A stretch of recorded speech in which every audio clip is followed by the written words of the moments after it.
I was 3 feet inside the cowling of a regional jet engine when Carter Howard, our new director of operations, screamed that women didn't belong on the tarmac. He fired me on the spot, kicking my toolbox across the asphalt. He didn't realize I held the only inspection authorization for the entire airline. When I walked away, I took the fleet's legality with me. The heat coming off the tarmac at 2:00 p.m. in July is distinct. It's not just hot, it's a shimmering, distorting aggression that smells like burnt rubber and jet fuel. I loved it. I had been breathing that air for 22 years, and at 46, I knew the internal rhythm of a turbofan engine better than I knew the beat of my own heart. I was currently elbow-deep in the number 2 engine of a CRJ 700. We had a scheduled departure in 3 hours for Chicago, and I was wrapping up a vibration check that had been flagging in the system. My apprentice, Kai, was standing by with the torque wrench, wiping sweat from his forehead with a grease-stained rag. "How's it looking, boss?" Kai asked, shouting over the whine of an auxiliary power unit running on a nearby plane.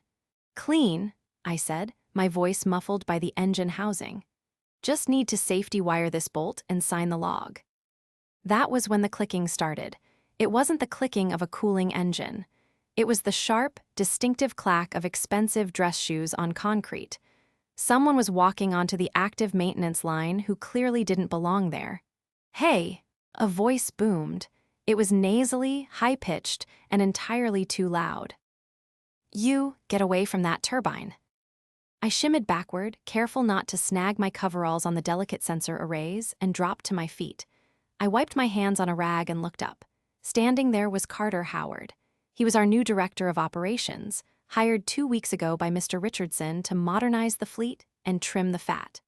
He was maybe 30 years old, wearing a navy blue suit that cost more than my car, and his face was already turning a blotchy red in the heat. "Can I help you, Mr. Howard?" I asked, keeping my tone professional. "I said get away from the engine," he snapped, pointing a manicured finger at me. "Where is the lead mechanic?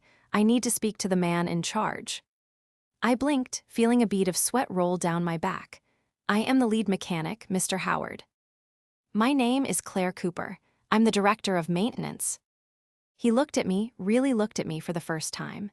He saw the grease under my fingernails, the oil stain on my left shoulder, and the ponytail tucked under my cap. His expression shifted from anger to something far worse, disgust.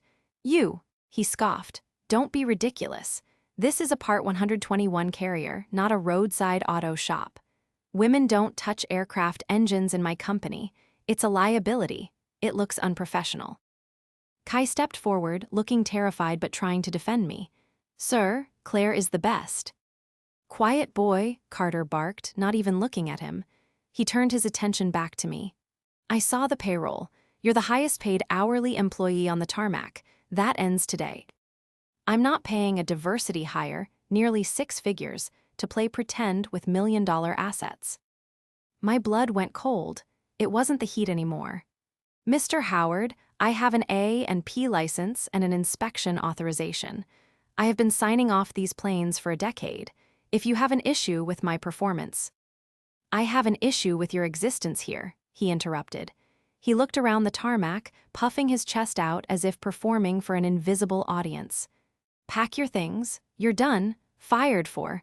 Let's call it gross insubordination and safety violations. Get off my airport." "Safety violations?" I repeated, my voice dropping an octave.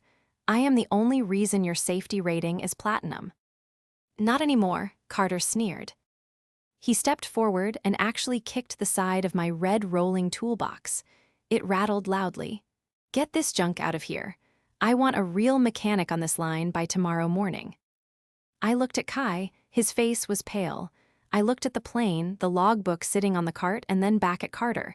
He had no idea what he had just done. "Okay," I said softly. "What?" He seemed surprised I wasn't screaming. I said okay. I began to wipe my wrench slowly. "You're the boss, Carter, but I need that in writing before I leave the secure area."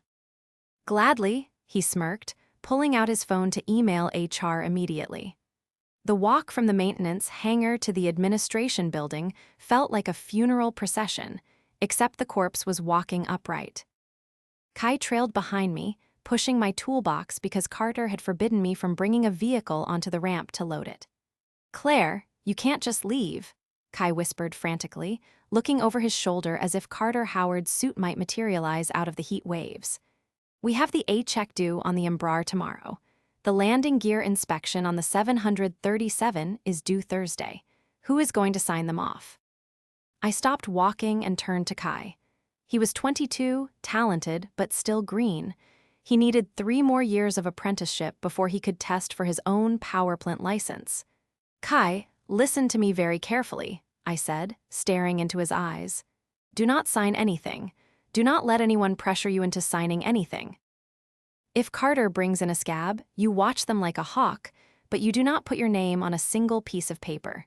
Do you understand?" "But what if the planes get grounded?" "Then they get grounded," I said firmly. "That is not your problem, that is Mr. Howard's problem." We reached the security doors. I scanned my badge one last time to enter the admin wing. The cool air conditioning hit me, drying the sweat on my face almost instantly. I walked straight to HR.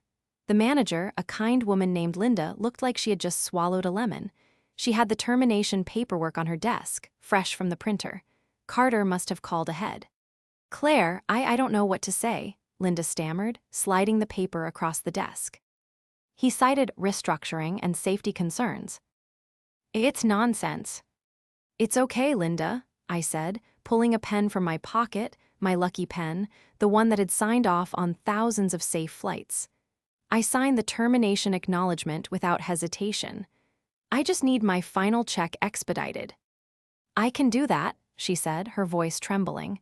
He wants your badge and your keys, specifically the master keys to the records room." I reached into my pocket and pulled out the lanyard. Attached to it were the magnetic key card that granted access to the tarmac and a heavy ring of brass keys. These keys opened the records room where the physical logbooks were kept. In aviation, if the paperwork isn't right, the plane doesn't fly. It doesn't matter if the engine runs perfectly. Without the logbook entry, that aircraft is a multi-million-dollar paperweight. I unclipped them and dropped them on Linda's desk with a heavy clatter. "Tell Mr. Howard," I said, loud enough for the open office to hear, "that the keys are right here. And tell him that the current status of the fleet is in the maintenance computer." "I will," Linda said. I walked back out to the lobby where Kai was waiting with my tools. I rolled the heavy red cabinet out the front doors to the parking lot. I loaded the heavy steel chest into the bed of my pickup truck with a grunt of effort. As I slammed the tailgate shut, I looked up at the glass windows of the executive offices on the 3rd floor.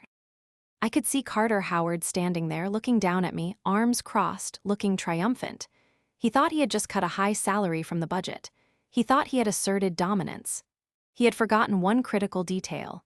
To be an authorized inspector for an airline, the person who legally certifies a plane is airworthy, you have to be listed by name on the airline's operations specifications, OpSpecs, with the FAA. It's not a generic position. It's a specific person. Me.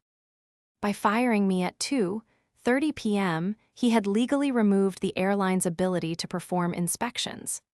Until he hired a replacement, got them vetted, and got the FAA to update the OpSpecs. A process that usually took weeks. Every single time a plane landed and needed a check, it would be stuck on the ground. I got into my truck, turned the key, and smiled. The first day of my unemployment was disturbingly quiet. For 20 years, my phone had been a source of constant anxiety.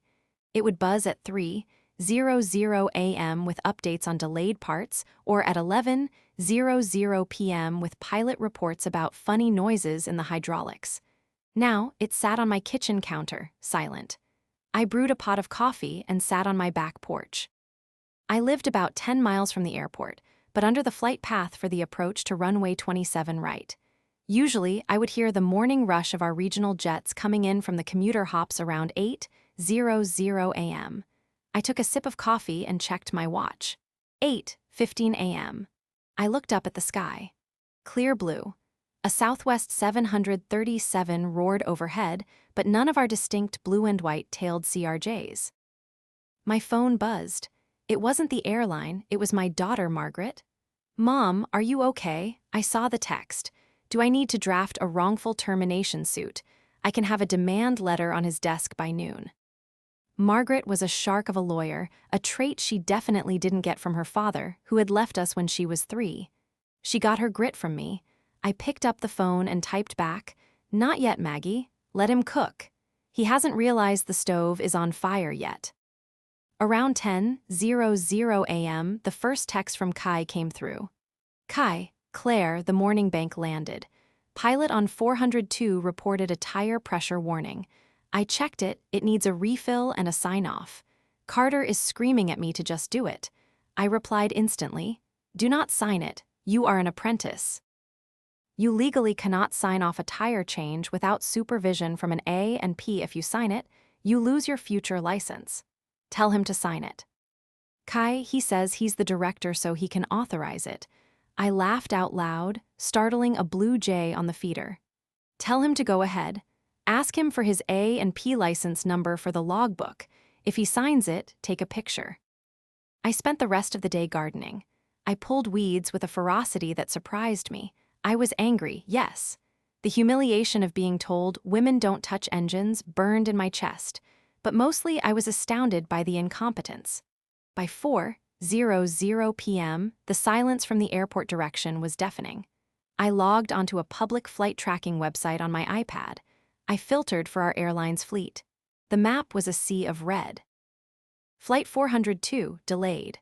Flight 399, canceled. Flight 101, indefinitely delayed.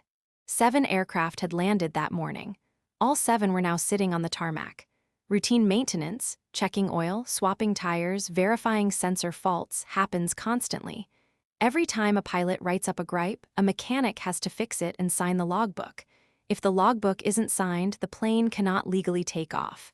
And there was nobody to sign the books. At 5:30 p.m., my phone rang.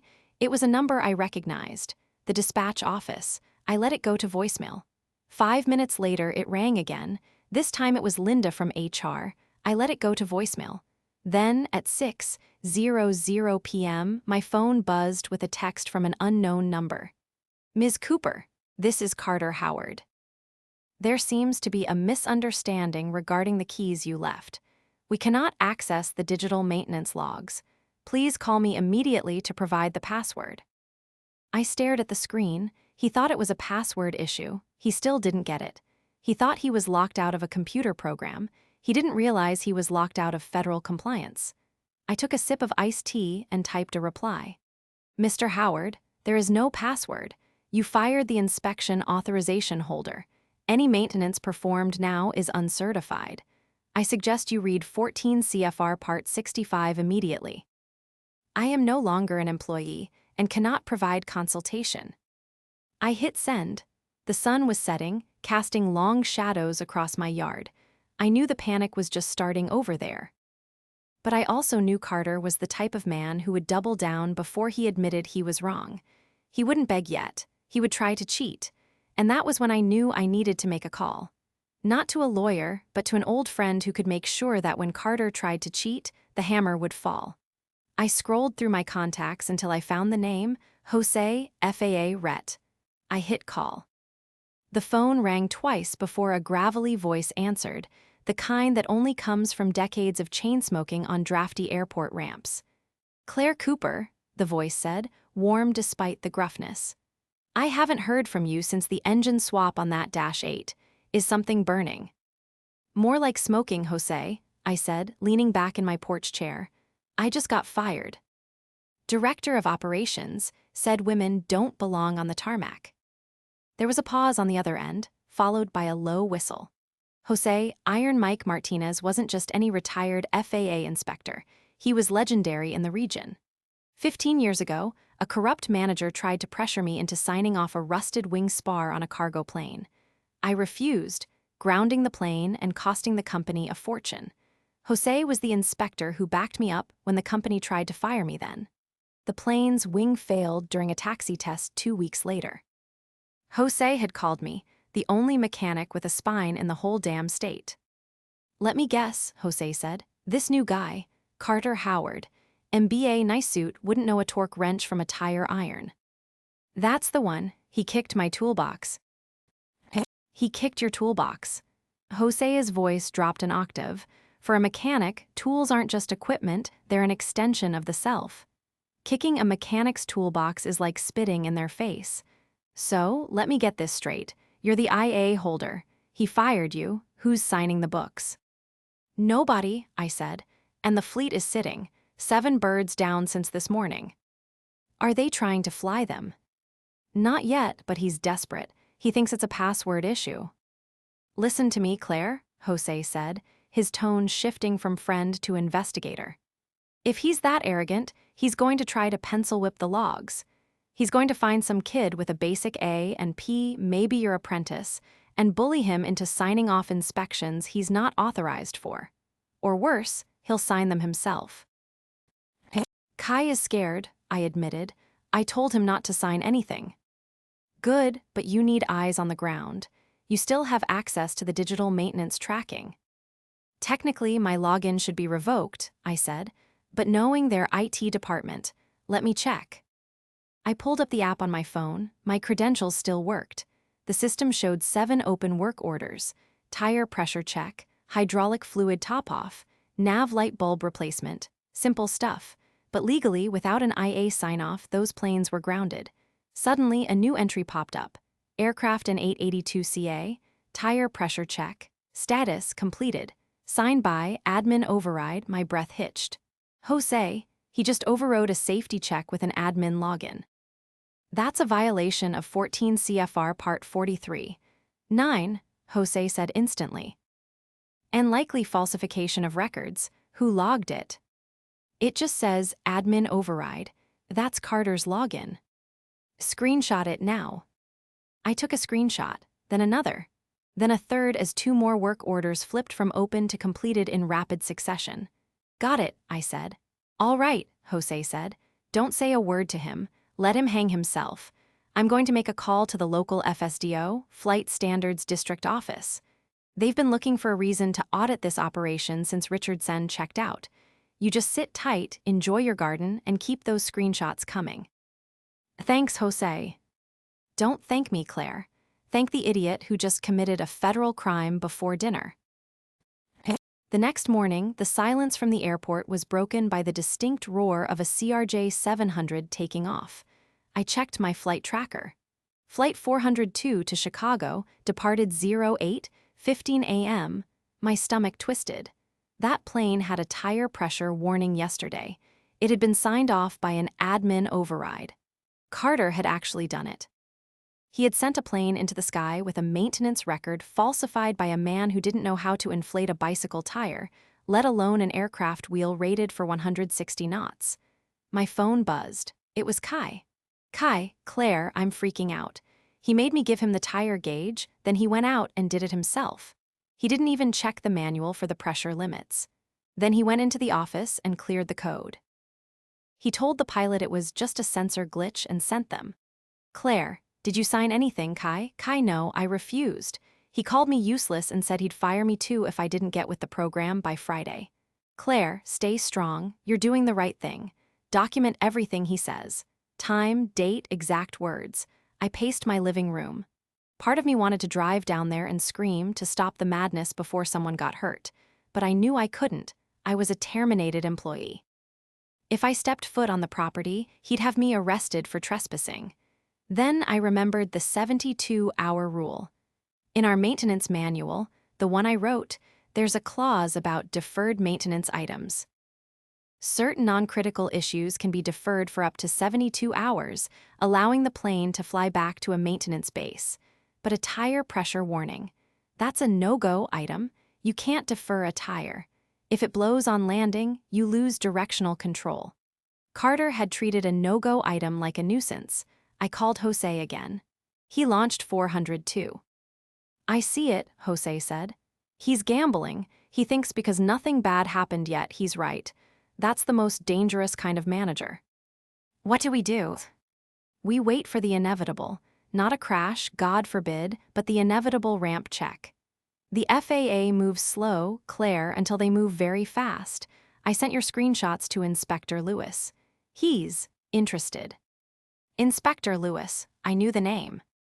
He was a by-the-book bureaucrat who had once grounded a plane because the font on a placard was the wrong size.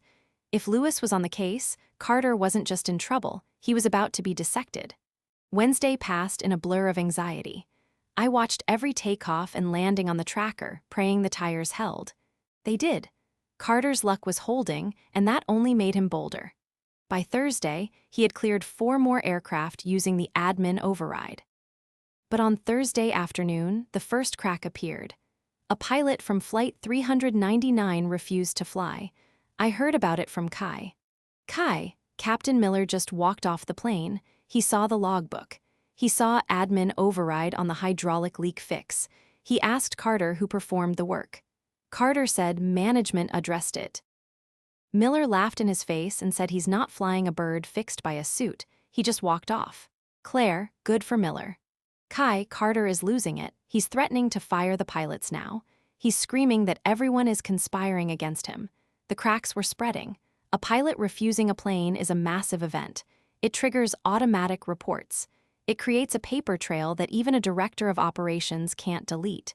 My phone rang at 5:00 p.m. It wasn't Kai. It was Mr. Richardson's executive assistant, a woman who had ignored my calls for 3 days. Claire. She sounded frantic. Mr. Richardson is trying to reach you from the yacht. He's heard some disturbing rumors. Tell him I'm unavailable, I said coolly. I'm currently enjoying my unemployment. Please, Claire. He says it's urgent. If it's about the airline, tell him to call his director of operations. I believe he has everything under control. I hung up. Friday morning arrived with the sound of rain, a heavy gray drizzle that soaked the tarmac and made every operation harder. At 9:00 a.m., my phone exploded, not with a call but with a picture from Kai. It was a photo of the main hangar. Standing in the center, wearing a bright yellow vest with FAA stenciled on the back, was Inspector Lewis. Beside him was a woman I didn't recognize, also in a vest.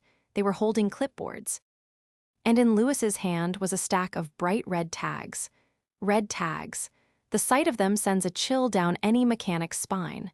A red tag means condition, UN airworthy. When an FAA inspector hangs a red tag on a prop, a door handle, or a yoke, that aircraft is legally dead until the issue is resolved and the tag is removed by the FAA. Kai, they're here. They just walked in. Carter tried to stop them at the gate and ask for a warrant. Lewis just laughed and showed his badge. I zoomed in on the photo. In the background, I could see Carter Howard. He looked small. His suit was wet from the rain, his hair plastered to his forehead. He was gesturing wildly, his face a mask of panic. Another text from Kai. Kai, Lewis just asked to see the admin override mechanic. He wants to interview the person who signed off the tire change on N882CA. Carter is turning purple. I sat back, the tension in my shoulders finally releasing. This was it. The FAA doesn't just look at one plane. When they find a falsified record, they assume every record is false until proven otherwise. I watched the text thread like a live sports feed. Kai, they just red tagged the CRJ. Kai, now they're walking to the Embraer. Kai, red tag on the Embraer. Kai, Lewis is demanding the training records for all maintenance staff. Then, the coup de grace. Kai, they just issued a fleet-wide grounding order. Every single plane is red tagged until a full audit is complete. The airport is shut down for us. Passengers are freaking out at the gate. I closed my eyes and listened to the rain. 7 planes, hundreds of passengers. A fleet grounded because one man thought he knew better than the regulations written in blood. My phone rang. It was Carter Howard. I answered this time. Ms. Cooper. His voice was shaking. The arrogance was gone, replaced by a terrified quiver. Claire. Mr. Howard, I said, my voice steady. To what do I owe the pleasure? There's been a misunderstanding, he stammered. The FAA is here. They're tagging everything. They're saying the paperwork is invalid because of the ID I used. You mean because you committed fraud? I asked. Look, I need you to come in, right now, just tell them you supervised the work. Tell them it was a clerical error and you were there the whole time. If you do that, I can reinstate you. with a raise 5%. I laughed. It was a cold, sharp sound. You want me to lie to federal inspectors? To risk my license and prison time to cover your mistakes? It's not a mistake, it's a technicality. He shouted, his panic breaking through. Claire, please, Mr. Richardson is flying back if the fleet is grounded when he lands. That sounds like a director of operations problem, Carter, I said. I'm just a woman, and as you said, women don't touch aircraft engines. Claire, wait. Goodbye, Carters. I hung up and turned off my phone. The fleet was grounded. The investigation had begun. And for the first time in 22 years, I wasn't the one who had to fix it. I spent the weekend watching the fallout from my living room, feeling like a general surveying a battlefield from a safe distance. Local news vans were parked outside the terminal, broadcasting live reports about stranded passengers and safety concerns. The chyron on the bottom of the screen read, Local airline fleet grounded, FAA investigating records. My phone remained off, but my iPad was buzzing with emails. Not from the airline, but from LinkedIn recruiters. Word travels fast in aviation. When a director of maintenance suddenly becomes available, headhunters circle like sharks. But I wasn't interested in another job. I was interested in justice. On Monday morning, I finally turned my phone back on. It immediately chimed with 14 missed calls from Carter Howard and 3 from Mr. Richardson. Then, a text from Kai popped up. Kai, it's a bloodbath. Lewis found the tire gauge Carter used. It wasn't even calibrated. It was a $10 gauge from AutoZone he had in his trunk. Lewis tagged it as evidence. I sipped my coffee. A uncalibrated gauge. In aviation, every tool must be calibrated and tracked to National Institute of Standards and Technology (NIST) standards. Using a gas station tire gauge on a jet aircraft is like doing heart surgery with a rusty spoon. Around noon, my doorbell rang. I peeked through the blinds. It wasn't Carter. It was Mr. Richardson himself. He looked sunburned from his yacht trip, but his eyes were dark with fury. He was wearing a polo shirt and boat shoes, clearly having come straight from the marina. I opened the door. Claire, he said, skipping the pleasantries, what the hell is going on? Hello, Mr. Richardson, I said, leaning against the doorframe. I believe your director of operations fired your inspection authorization holder and then decided to play mechanic. He says you sabotaged the records, Richardson spat, his face flushing. He says you deleted the files before you left. That's a lie, and we both know it, I said calmly. The logs are on the server. The issue isn't the files, it's the signature. He signed them with an admin override. That's illegal. Richardson ran a hand through his thinning hair. Look, I don't care about the technicalities. I have 7 planes on the ground. I'm losing $50,000 a day. Carter is incompetent, I see that now, but I need you back, today. I'm afraid that's not possible, I said. I was fired for gross insubordination and safety violations. If I come back, I'm admitting guilt. I'll wipe the record, he shouted, waving his hands. I'll fire Carter. Just come back and sign off the fleet so we can fly tomorrow. Mr. Richardson, I said slowly, savoring the moment, you can't just sign off the fleet. The FAA has red-tagged everything. To lift a grounding order, you need a comprehensive audit of every maintenance action taken in the last 72 hours. That means stripping the tires, checking the brakes, inspecting the hydraulics. Everything Carter touched or might have touched. It's a week of work, minimum. Richardson's face went pale. A week, I'll be bankrupt. Then you shouldn't have hired a man who thinks women can't be mechanics, I said, closing the door slightly. Good luck with the audit. Wait, he cried, jamming his foot in the door. Name your price, double your salary, anything. I looked at him. This was the man who had signed my checks for 20 years but never once visited the hangar to say thank you. The man who hired a misogynist to trim the fat and didn't question it until the fat turned out to be the muscle keeping his planes in the air. My price? I asked. My price is a seat at the table. But not yet. Let the FAA finish their work. Then we'll talk. I closed the door firmly. He pounded on it for a minute, then left. 2 days later, the FAA released their preliminary findings. It was worse than even I had imagined. Inspector Lewis had found not just the uncalibrated tire gauge, but evidence that Carter had pressured 2 ramp agents, kids barely out of high school, to top off hydraulic fluids without logging it. Ghost maintenance. The cardinal sin. The airline was fined $350,000 for the initial violations, but the real cost was the continued grounding. That afternoon, I received a formal email from the airline's legal team. Subject: Proposal for Contract Services. Dear Ms. Cooper, in light of recent operational challenges, the Board of Directors would like to retain your services as an independent consultant to oversee the FAA compliance audit and restoration of airworthiness for the fleet. Proposed rate: $250 hour. Scope: immediate oversight of all maintenance logs and liaison with FAA Inspector Lewis. I read it and laughed. $250 an hour. It was a good rate for a mechanic, but I wasn't just a mechanic anymore. I was the only person who could save them. I called my daughter, Margaret. They want me back as a consultant, I told her. Don't take it, she said instantly. Not yet. They're still trying to control the narrative. If you go back now, they'll blame the remaining issues on you.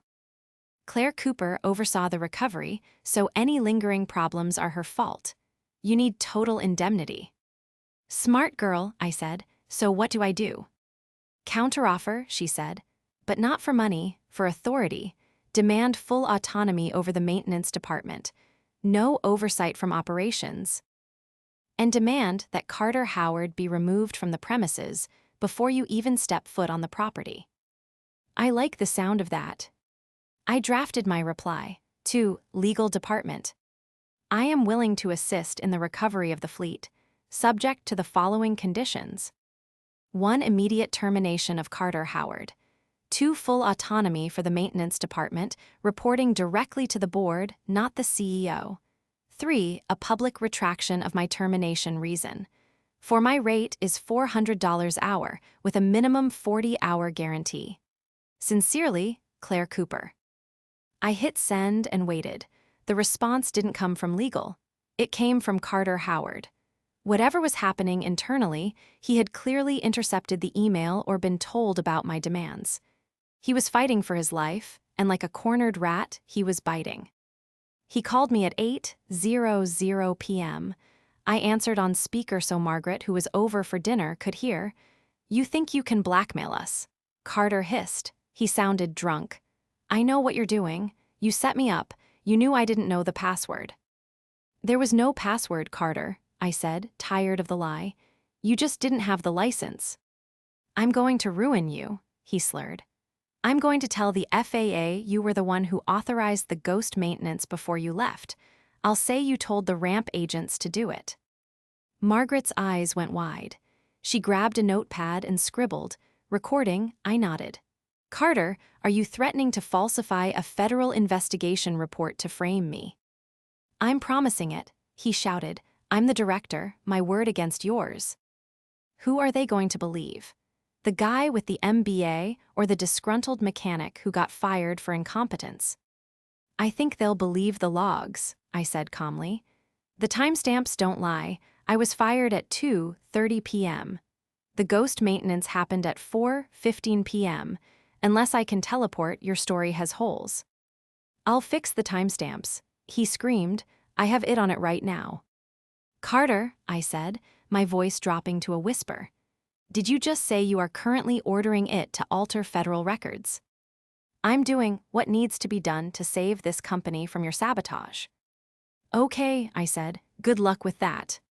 I hung up. Margaret was grinning like a Cheshire cat. Did you get that? She asked. Every word, I said, tapping my phone. Send it to Jose, she said. Tonight. I forwarded the audio file to Iron Mike. Message: Carter just confessed to attempted evidence tampering. He claims he's forcing it to scrub the logs right now. 10 minutes later, Jose replied, Jose, do not engage. Inspector Lewis is on his way to the server room with federal marshals. We needed probable cause to seize the hardware. You just gave it to us. The double down. It's always what gets them. He could have resigned. He could have walked away with a severance package. But his ego wouldn't let him. He had to win. And in trying to win against a rigged deck, he had just folded his entire hand. That night, I slept like a baby. The following morning, my phone didn't just ring, it exploded with notifications. My email inbox was flooded with automated alerts from the airline's internal messaging system, alerts I shouldn't be receiving anymore, but clearly, someone in it had panicked and restored my access in a desperate bid to fix things. Subject: urgent. FAA seizure of SERVERS subject. Mandatory staff meeting 900 subject. Press release draft, do not share. I sipped my coffee and opened the press release draft. It was a masterpiece of corporate deflection. Voluntary cooperation with authorities, minor clerical errors, commitment to safety. Not a word about the director of operations trying to rewrite history. At 8:30 a.m., my doorbell rang. It wasn't Mr. Richardson this time. It was a courier with a heavy, cream-colored envelope. Inside was a formal letter on the airline's letterhead, signed by the chairman of the board. Dear Ms. Cooper, the board of directors requests your immediate presence at an emergency meeting at 10:00 a.m. today. We are prepared to discuss your reinstatement and the terms outlined in your previous correspondence. Please bring any documentation relevant to the current operational status. Sincerely, Jonathan Pierce, Chairman. I dressed carefully, not in my coveralls, but in a tailored navy blazer and slacks, the kind of outfit I wore to FAA audits. I printed out the screenshots of the admin override logs, the timestamps of my termination, and a copy of the audio file transcript where Carter admitted to tampering. When I arrived at the headquarters, the atmosphere was funereal. Employees were huddled in cubicles, whispering. The usually bustling operations center was silent, the screens showing a wall of red cancellations. I walked past Carter's office. The door was open, and inside, 2 federal agents were packing files into boxes. Carter was nowhere to be seen. I entered the boardroom. Mr. Richardson was there, looking like he hadn't slept in 3 days. The chairman, Jonathan Pierce, sat at the head of the table. He was a man I had met only once, a financier from New York who rarely visited the Rust Belt operations. Ms. Cooper, Pierce said, gesturing to a seat, thank you for coming. Mr. Chairman, I nodded, taking my seat. I placed my folder on the table. Let's cut to the chase, Pierce said, his voice clipped. The FAA has seized our maintenance records. They claim extensive fraud. Mr. Howard has been detained for questioning. We are facing a total certificate revocation. I am aware, I said. We need you to fix this, Richardson blurted out. You know the inspectors, you know the planes. If anyone can talk them down, it's you. I can't talk them down from fraud, Mr. Richardson, I said coldly. The logs were altered. The maintenance was faked. That happened on your watch, under the director you hired to replace me. We didn't know, Richardson protested. He said he was modernizing procedures. He fired your inspection authorization holder and then used a $10 tire gauge to clear a jet for takeoff, I countered. Ignorance is not a defense in aviation. Pierce held up a hand. Enough. Ms. Cooper, we are prepared to offer you the position of Director of Maintenance, effective immediately. Full autonomy, reporting to me, salary increase of 20%, and a signing bonus of $50,000. I looked around the table. They were terrified. They needed a scapegoat to stop the bleeding or a savior to staunch the wound. I have conditions, I said. Name them, Pierce said. 1, I said, sliding a paper across the table. This is a list of every mechanic and ramp Agent Carter threatened or fired in the last 2 weeks. They are all rehired with back pay immediately. Done, Pierce said. 2, I continued. I want a public statement released today, not clerical errors. I want it to say that the previous director of operations was terminated for gross negligence and safety violations, and that the new leadership is committed to absolute transparency. Richardson looked uneasy. That opens us up to liability suits from passengers. It closes you off from criminal negligence charges from the DOJ, I said. Take your pick. Pierce nodded slowly. Agreed. And 3, I said, leaning forward. I want a seat on the safety board, a voting seat, with veto power over any operational decision that compromises maintenance. The room went silent. Giving a mechanic veto power over operations was unheard of. It meant I could ground a plane for a loose screw, and the CEO couldn't override me. That's unprecedented, Richardson muttered. So is having your fleet grounded by the FBI, I said. Pierce looked at Richardson, then back at me. Done. Welcome back, Director Cooper. Reinstatement didn't mean victory. It meant work. I walked out of the boardroom and straight to the hangar floor. The mood shifted instantly. Mechanics who had been slumping against toolboxes stood up straighter. Kai saw me from across the bay and actually cheered. All right, listen up. I shouted, my voice echoing off the high steel beams. The vacation is over. We have 7 aircraft to inspect, nose to tail. Every panel comes off. Every log entry from the last week is void. We are starting from scratch. But the FAA is still here, a senior mechanic said, pointing to the suits near the office. I'll handle the FAA, I said. You handle the wrenches. Let's get to work. For the next 5 days, we worked 16-hour shifts. I slept on a cot in my office. We stripped the planes down. We found 3 more instances of ghost maintenance. A brake pad swap that never happened, a fuel filter that was just wiped clean instead of replaced, and a cracked landing light lens that had been covered with clear tape. Tape on a pressurized aircraft. Inspector Lewis watched us like a hawk. He didn't intervene, but he took notes. Every time we found a violation Carter had hidden, I called Lewis over and showed him. Transparency, I told him. We hide nothing. By Wednesday, the first plane, N882CA, the one with the tire issue, was ready for inspection. I personally walked Lewis around the aircraft. We checked the tire pressure together, using a calibrated gauge I had pulled from the lab myself. Pressure is 195 psi, I said. Manual calls for 190 plus or minus 5. It's within limits. Lewis nodded. He checked the logbook, where my signature was now the last entry, fresh and legal. You run a tight ship, Claire, he said, closing the book. Whatever that clown was doing, it wasn't maintenance. It was theater, I said, and the show's over. On Friday afternoon, the FAA lifted the grounding order for 3 of the 7 planes. It wasn't a full clear, but it was a lifeline. The first flight out was Flight 402 to Chicago. I stood on the ramp and watched it taxi out. As it turned onto the runway, I saw a familiar figure being escorted out of the admin building by security. Carter Howard. He was carrying a small box of personal items. He looked disheveled, defeated. He saw me standing there.